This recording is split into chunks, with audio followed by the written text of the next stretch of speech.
학자들은 우리 시대를 포스트 모더니즘의 시대라고 얘기합니다. 절대적 권위를 부정하는 시대다 이런 말입니다. 성경적으로 얘기하면 인생의 왕을 모시지 않고 살아가는 시대, 이렇게 표현할 수가 있겠습니다. 그러나 어떤 누구도 자신의 인생에 왕을 세우지 않고 살아가는 사람은 없습니다. 하다못해 자기 자신이라도 자기 인생의 왕으로 세워놓고 살아갑니다. 인생은 누구를 왕으로 세우느냐에 따라서 차이가 납니다. 차원이 달라집니다. 좋은 왕을 세우면 성공할 것이고 승리할 것이고, 좋지 못한 왕을 세우면 그 왕과 함께 나락으로 떨어지고 망하게 됩니다.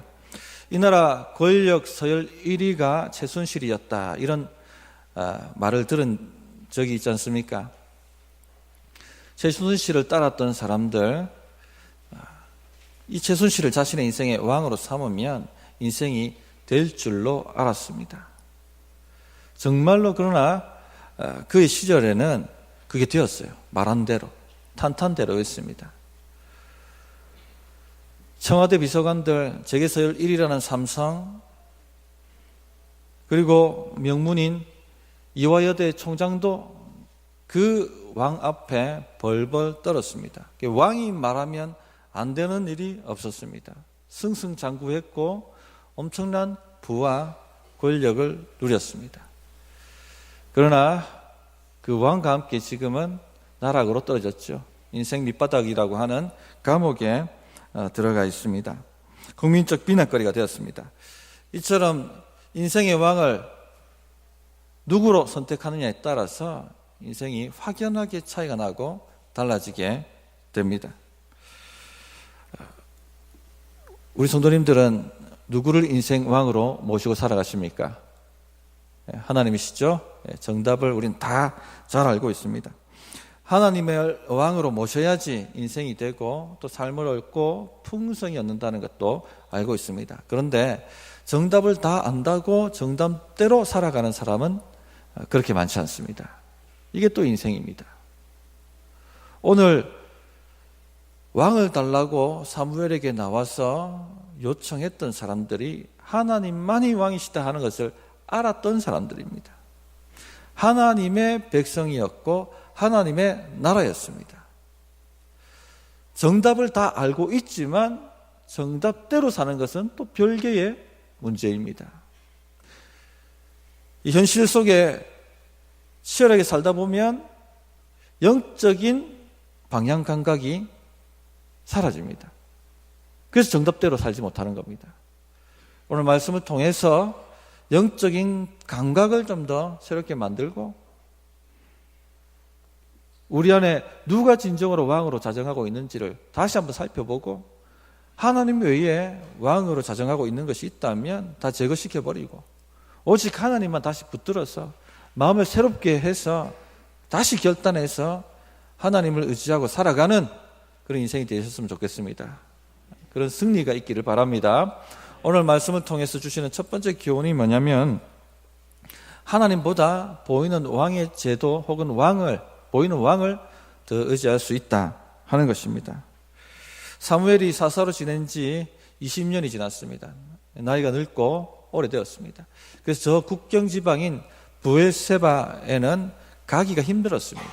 그래서 자신의 자녀들 둘을 거기에 사사로 대리 치리자로 세워두었습니다. 그런데 이 사무엘의 아들들이 사무엘처럼 행동하지 않았습니다. 뇌물을 받고 권력 있는 사람, 돈 가진 사람에게 재판을 유리하게 만들었습니다. 원성이 자제했습니다. 이 자식 농사가 자기 마음대로 안 된다 하는 이야기를 하지 않습니까? 아무리 경건했던 사무엘도 자식 농사가 자신 마음대로 안 되었던 것 같습니다. 여기 계신 부모님들도 자식들을 위해서 기도하실 수밖에 없습니다. 기도는 결코 실패하지 않습니다. 그래서 자식들을 위해서 기도하셔야 되겠습니다. 어쨌든 이 사무엘의 아들들 때문에 이스라엘 장로들이 모여서 사무엘에게 나아가서 요청을 합니다. 사무엘이여, 당신은 나이가 늙었고 당신의 아들들은 당신처럼 행동하지 않습니다. 우리도 모든 나라들과 같이, 20절에는 다른 나라들과 같이 이렇게 되어 있습니다. 왕을 세워 주소서 하고 요청을 합니다. 사무엘이 기분이 나빴습니다. 그러나 하나님이 왕이시니까 하나님께 나아가서 이 요청을 어떻게 해야 됩니까? 하고 기도로 물었습니다. 그랬더니 하나님도 기분 나쁘시다고 말씀하십니다. 왜 하나님이 기뻐하시지 않았겠습니까? 이 5절을 보면 답이 나옵니다. 그에게 이르되 보소서 당신은 늙고 당신의 아들들은 당신의 행위를 따르지 아니하니 모든 나라와 같이 우리에게 왕을 세워 우리를 다스리게 하소서 한지라. 모든 나라와 같이 우리에게 왕을 세워 우리를 다스리게 하소서. 여기 답이 있습니다. 20절에 보면은 다른 나라들과 같이 이렇게 되어 있습니다. 하나님께서 원하시는 왕정이라 할지라도 하나님께서 원하시는 왕정 정치는 신정 통치입니다. 하나님만이 유일한 왕이시고 백성들은 그 하나님의 통치를 따르고 하나님의 말씀을 따라 살고 또 하나님을 오직 하나님만을 의지하고 살고 이것이 바로 하나님이 원하시는 하나님이 그리시는 하나님의 나라입니다. 그런데 이스라엘 장로들이 사무엘에게 구한 하나님의 나라는 모든 나라와 같이 20절에는 다른 나라와 같이 하나님 나라가 아닙니다. 가나안인들의 왕정제도입니다. 다른 나라의 왕정제도입니다. 거기에 합당한 왕을 세워달라고 요청을 한 것입니다. 주변 열방을 보니까 그 군대가 잘 정비되어 있고 군대 장관들이 군대를 착착 훈련시키고 인솔하고 가는데 너무나도 강력해 보였습니다. 이스라엘은 족장체제입니다. 지파체제입니다. 전쟁이 나면은 나팔을 불어서 지파들을 소집합니다. 전령들을 보내어서 그 지파마다 군사들을 빼서 연합을 해서 싸우는 체제입니다. 이 중동에 보시면은 한 나라가 있지만은 그 나라의 지파들이 다 들어가 있죠. 뭐 순위파니 무슨 파니. 근데 그 지파들이 서로 경쟁을 합니다. 주도권을 잡으려고. 한 나라지만은 서로 파가 다르기 때문에 지파가 다르기 때문에 이게 연합되기가 굉장히 힘듭니다. 이스라엘도 지파 체제이기 때문에 연합되는 것이 힘들었습니다. 서로 경쟁을 했습니다. 주도권을 잡으려고.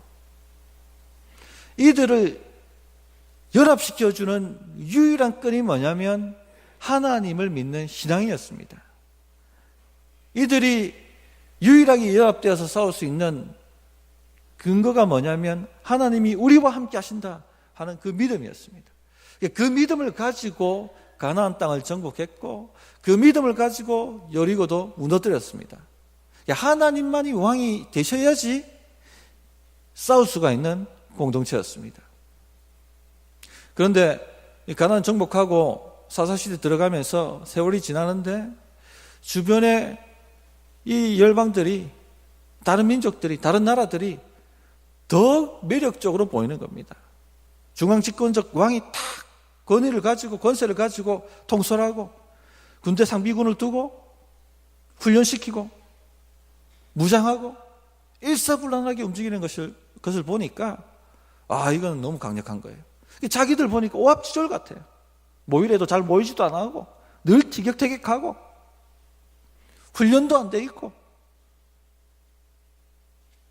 무기도 수준 이하고 최신의 무기라고 할 수 있는 병거도 없고 나라가 이래 돼서 되겠나? 이러니까 맨날 우리가 저 나라들에게 당하는 거 아니냐? 저 나라들처럼 왕정제도가 딱 구성되어 있어야지 앞으로 미래가 있고 나라가 서게 될 것이다. 이걸 구하자 하고 사무엘에게 나와서 다른 나라들과 같이 우리도 왕을 좀 세워달라고 요청하고 있는 겁니다. 사사 시스템은요, 언제 어디서 어떤 지파에서 사사가 나올지 모릅니다. 눈에 보이지 않고 손에 잡히지도 않습니다. 예측 불가능합니다. 그런데 세스파노 왕정 제도는 예측 가능합니다. 눈에 보입니다. 손에 잡히는 것이죠. 그러니까 그걸 세워달라는 겁니다. 좀 더 그 내면으로 깊이 들어가면 무엇입니까? 하나님을 왕으로 모시고 사는 것 힘듭니다. 하나님이 우리의 왕이시고 우리를 보호하신다, 우리와 함께 하신다, 전쟁은 죽게 쏟겠다, 이렇게 의지하고 들어가는 것보다 손에 잡히는 왕을 의지하는 것이 더 쉽다는 겁니다. 그렇게 살고 싶다는 겁니다. 그런 요청을 이스라엘 장로들이 하고 있는 것입니다. 우리 인간성 안에는 이처럼 보이는 왕의 제도를 의지하는 마음이 있습니다. 적용을 해서 얘기를 드린다면, 첫째는 보이는 인간 대리 치리자를 신뢰할 수 있습니다. 하나님보다 보이는 사람 지도자를 더 신뢰하고 의지할 수 있는 위험이 있다는 것입니다. 그러나 그렇게 되면 무조건 실패합니다. 하나님 외에 누구든지 왕으로 섬기면 우상 숭배에 빠지게 되는 겁니다. 잘 될 수 있을 것 같아 보이지만 반드시 실패하게 되어 있고 망하게 되어 있습니다.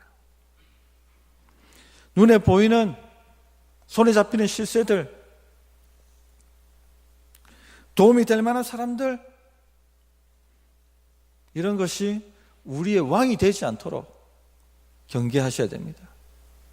오늘 그런 사람들이 우리의 왕이 되어 있다면 다 주님 앞에서 제거시켜버려야 됩니다. 실제로 도움이 될 만한 사람들 도움이 됩니다. 줄 잘못 서면 어떻게 됩니까? 한순간에 날아가 버리죠. 회사에 들어가 봤더니 회사에도 줄이 있었습니다. 지역에 따라서 또 출신 학교에 따라서 어느 줄에 서느냐에 따라서 실력과 상관없이 제때 진급이 되고 더 높은 곳으로도 올라갈 수가 있습니다. 그 따랐던 상사가 좌천되면 함께 좌천되는 겁니다. 그래서 늘 어느 줄에 설까를 고민합니다. 목회자의 길에 들어섰습니다. 그런데 목회자의 세계에도 줄이 있더라고요. 한간한 줄이 있습니다.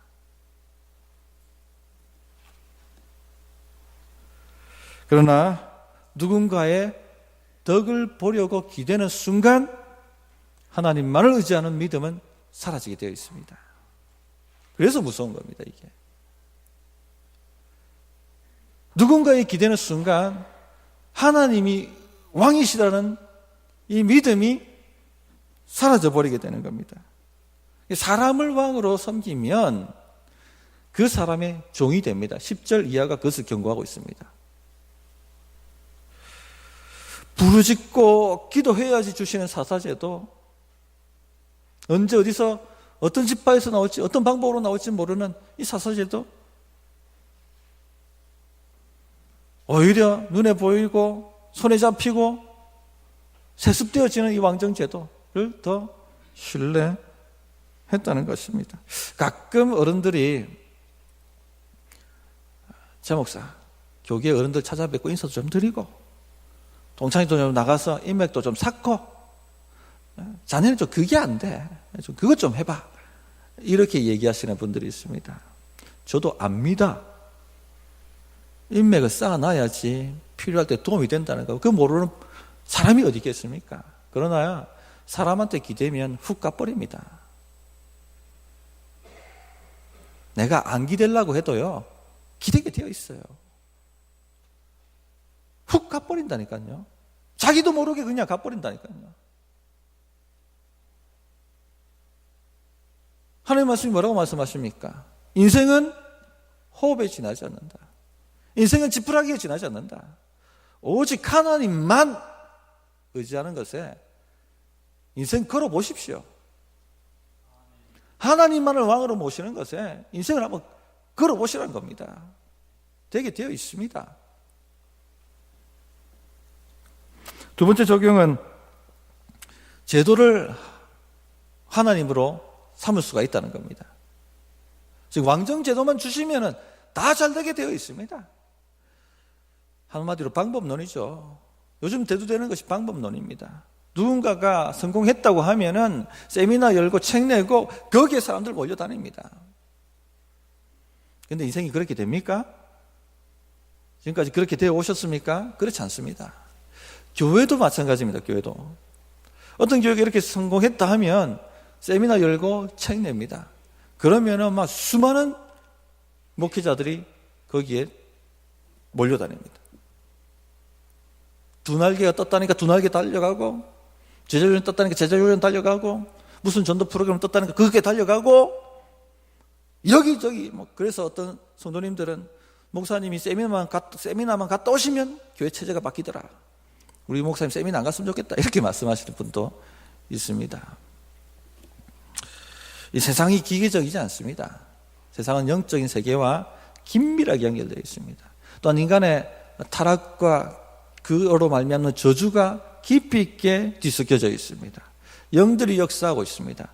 아무리 좋은 방법, 아무리 좋은 제도 가지고 온다 할지라도 하나님이 문을 여시지 않으면 열매 맺을 수가 없습니다. 하나님이 통치해 주시지 않으면 아무 역사가 일어나지 않습니다. 그래서 저는 우리 교회는 기도하는 데 목숨 거는 교회가 되었으면 좋겠습니다. 하나님을 한번 왕으로 모시고 한번 승부를 보자는 겁니다. 인생 한번 걸어보자는 겁니다. 그래서 기도하는데 최우선을 두십시오. 반드시 되게 되어 있습니다.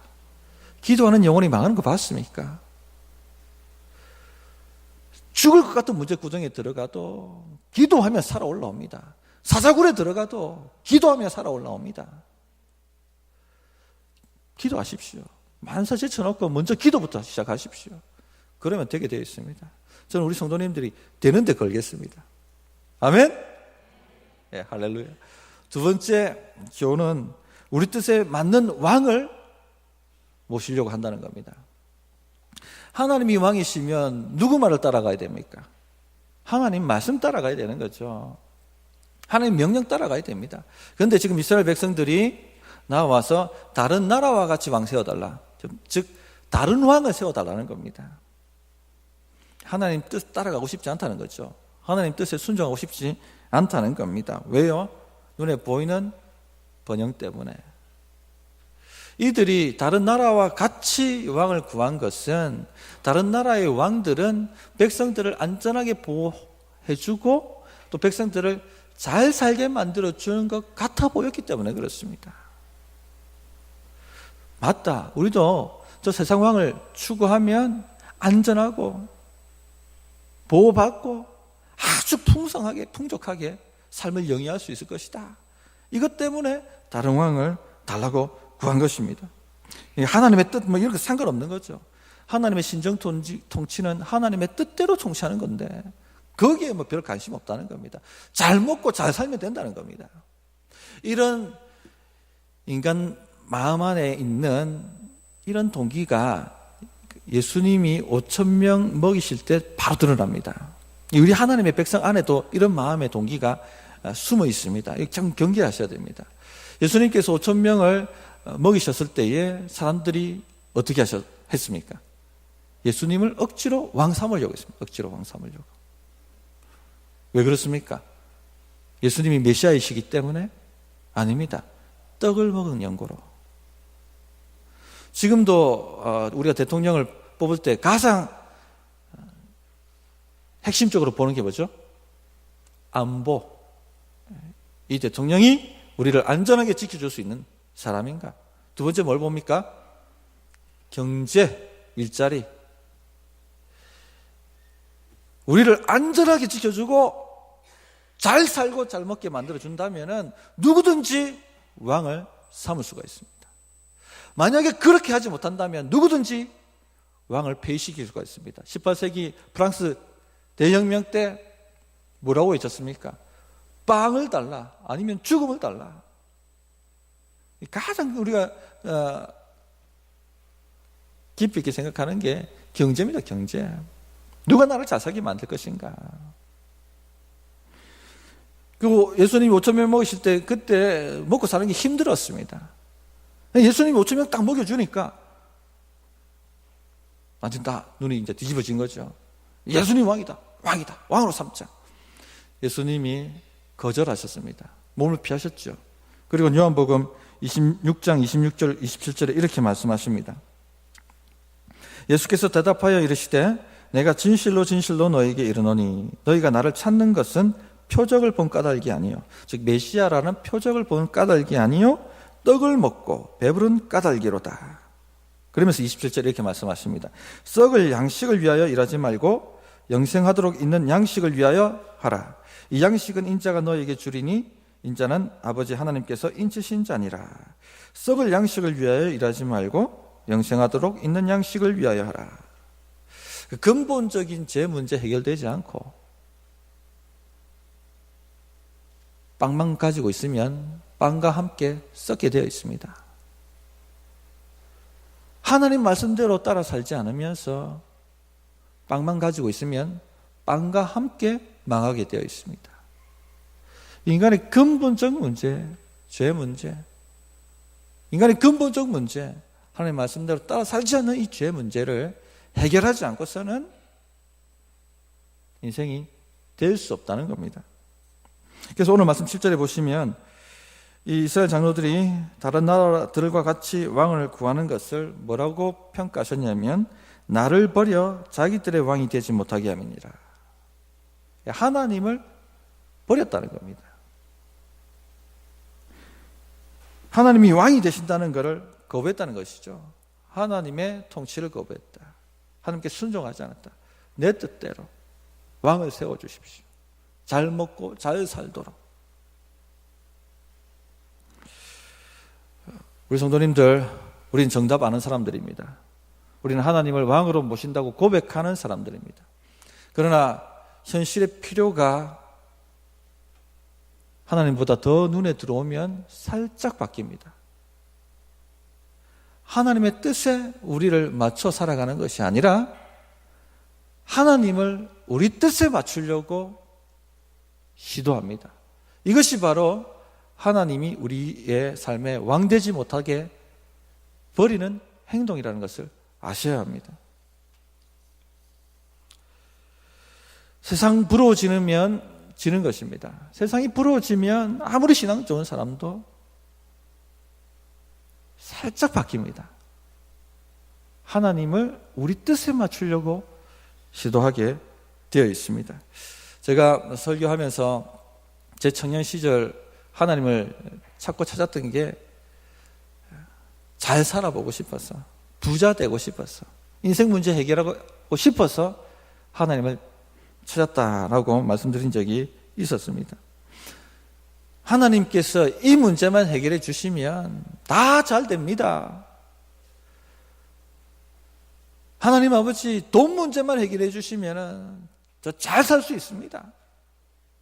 하나님 저 유혹만 보내주시면 하나님께 영광 돌리고 살 수 있습니다.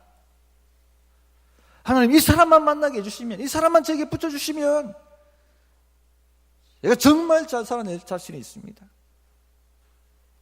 우리가 이렇게 기도하지 않습니까? 이 기도가 바로 하나님을 버리는 기도입니다. 우리 입맛에 맞도록 하나님을 조정하는 기도입니다.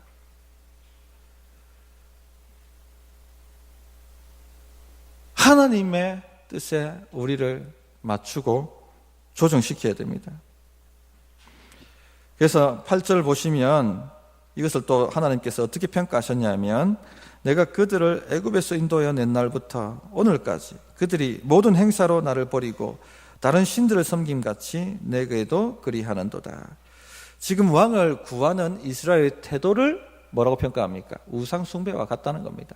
우상 숭배와 같다. 자신의 근본적 태도는 변하지 않고 번영만, 성공만 얻으려고 한다는 것입니다.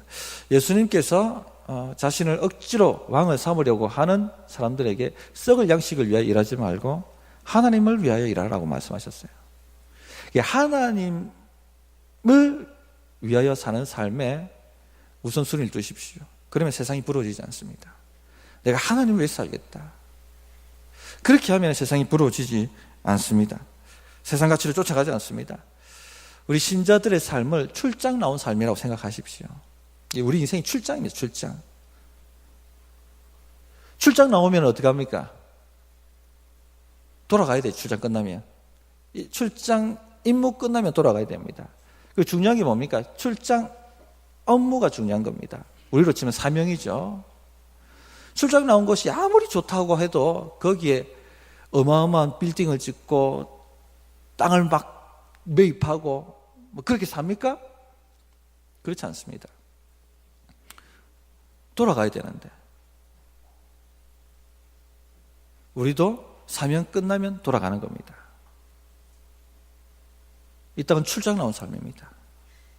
너무 이 땅에 썩을 양식에 온 에너지를 들이지 마시고 하나님의 나라에 모든 에너지를 쏟겠다고 결단을 하십시오. 그렇지 않으면 세상같이 쫓아가게 되어 있습니다. 자기도 모르게 하나님이 아니라 다른 누군가를 왕으로 모시고 살게 되어 있습니다. 함께 망하는 것입니다. 함께 나락으로 떨어지는 것입니다. 삶의 목적을 하나님의 사명 감당하는 것에 두면 살게 되어 있습니다. 출장 나온 사람들이 출장비 걱정합니까? 출장비 걱정 누가 해줘야 됩니까? 회사가 책임지는 겁니다. 하나님 사명 감당하면 누가 우리 물질 책임지셔야 됩니까? 하나님입니다. 하나님. 이런 믿음의 배짱을 가지고 한번 인생을 주님께 걸어보십시오. 더 많은 돈을 쌓을 수 있지만 주님 나라 위해서 쓰시는 분들을 좀 많이 보았습니다. 우리 교회도 그런 분들이 있습니다. 얼마나 감동적인지 몰라요. 정말 하나님 믿고 사는 사람들이다. 우리 성도님들, 하나님께서 부하게 하실 때에 땅에 자꾸 쌓지 마시고 하늘에 쌓기로 결단을 하십시오. 저는 우리 성도님들이 그 많은 그릇 되시길 바랍니다. 그래 더 부어주시죠. 혹 하나님이 가난하게 하실 때가 있습니다. 세상 쫓아가지 마세요. 쫙 가난해지면은 세상 부러워하고 세상 방식대로 들어가려고 합니다. 그러면 완전히 망하는 거예요. 가난하게 될 때 더 하나님을 붙잡아야 됩니다. 거기에 통로가 있고 답이 있습니다. 그러므로 우리 성도님들 오늘 결단하시고 내 인생의 왕은 하나님 한 분밖에 없다 하고 마음에 새롭게 되는 결단을 내려주시기 바랍니다. 사실 우리에게는 왕이 필요합니다. 왕이 없는 인생은 없습니다. 왕이 정의와 공의로 다스려주면 그 나라가 평안하고 안전합니다. 좋은 정치 지도자가 있는 나라를 생각해 보십시오. 좋은 정치 제도가 있는 선진국을 보십시오. 국민이 부강하고 평안합니다. 풍족합니다. 우리에겐 진정한 왕이 계십니다. 바로 하나님이십니다. 하나님께서 우리를 책임지시고 우리를 지키시고 보호하십니다. 공급하십니다. 이것 붙들고 살아가야 됩니다. 하나님이 왕이시라는 것을 가장 강력하게 증거한 것이 바로 예수님의 오심입니다. 예수님은 왕으로 오셨어요. 왕으로 오셔서 우리를 죄로 말미암는 부족, 결핍, 질병으로부터 구원해 주셨습니다. 죄와 사망의 권세로부터 우리를 건져주셨습니다. 사단으로부터 우리를 지키시고 보호하고 계십니다. 공중나는 새를 보라, 들에 핀 백합화를 보라. 하나님께서 이들도 입히시고 먹이시는데 하물며 너일까 보냐. 미래를 염려하지 말라 하고 주님이 말씀하셨습니다. 왕이 아니고서는 이런 말씀할 수가 없습니다. 왕이시기 때문에 이렇게 말씀하시는 것입니다. 예수님께서 우리를 죄와 사망의 권세에서 건져내시기 위하여 자신의 몸을 아낌없이 내어놓으셨다면, 그런 왕이시라면 우리 인생의 문제, 일생의 문제, 우리 현실의 문제 걱정하고 염려하지 마시기 바랍니다. 그 문제를 우리가 해결해야 될 것처럼 걱정하고 염려하는 것 자체가 우리에게 왕이 없다라고 말하고 있는 것입니다. 왕이 없으니까 걱정하는 거죠. 예수님을 왕으로 모시지 않으니까 걱정하는 거죠. 예수님을 왕으로 모시고 있다면 무슨 걱정이 되겠습니까? 그 왕이 나를 위하여 싸우고 그 왕이 나를 위하여 책임지시는데, 우리 성도님들, 세상 부러우면 지는 겁니다. 우리 젊은이들이 그런 말을 하죠. 세상 부러워하면 진다고. 세상 부러집니다. 그때 고백하십시오. 하나님만이 나의 왕이시다. 우리 예배, 하나님 온전히 예배 드리기를 원하는데 마음이 세상으로 갈 때가 있습니다. 그때도 고백하십시오. 하나님만이 나의 왕이시다. 오늘 마음을 새롭게 결단하시고 하나님 외에 왕으로 들어와 있던 것이 있다면 다 오늘 제거해 버리시기 바랍니다. 그리고 하나님 꽉 붙들고 한 주간 승리하시기를 바랍니다. 어떻게 결단해야 될지 1분간 기도하는 시간 가지겠습니다.